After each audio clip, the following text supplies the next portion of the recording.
దేవుని పరిశుద్ధనామకు మహిమ కలిగిన గాక. దేవుని బిడ్డారా, ఈ యొక్క దినంన దేవుడు మనల్ని ఎంతగా ప్రేమిస్తున్నాడో దేవుని యొక్క లేఖనం సెలవిస్తూ ఉంది.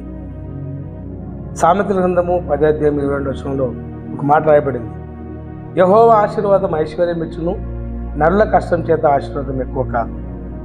దేవుని బిడ్డారా, దేవుని యొక్క ఆశీర్వాదం మనకుంటే, దేవుని యొక్క దీవెనలు ఉంటే మన జీవితంలో గొప్ప కార్యాలు జరుగుతాయి.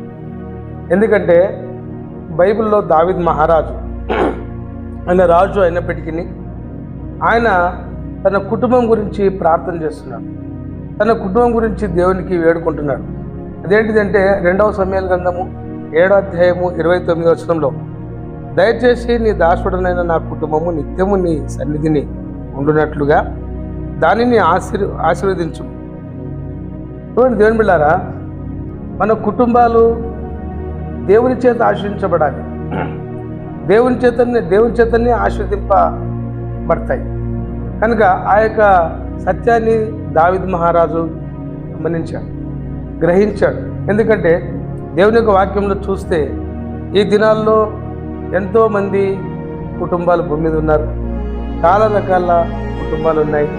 అయితే దేవుని యొక్క వాక్యంలో చూస్తే ప్రతి కుటుంబం కూడా దీవించబడాలనేది దేవుని యొక్క ఉద్దేశమైంది. ప్రతి కుటుంబం కూడా ఆశీర్వాదకరంగా ఉండాలనేది దేవుని యొక్క ఉద్దేశమైంది. కనుక దావీదు మహారాజు చేస్తున్న ప్రార్థన ఏంటిదంటే, దయచేసి ఈ దాసుడునైన నా కుటుంబము నిత్యము నీ సన్నిధిని ఉండినట్లుగా దానిని ఆశీర్వదించు.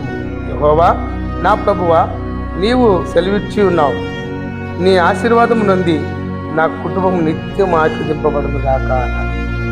దేవుని బిడ్డారా, నా కుటుంబం నిత్యము ఆశీర్వదింపబడును గాక. ఈరోజు మనందరి కుటుంబాలు కూడా దేవుని ద్వారా ఆశీర్వదింపబడతాయని ఒక మాట మీకు జ్ఞాపకం చేస్తున్నాను.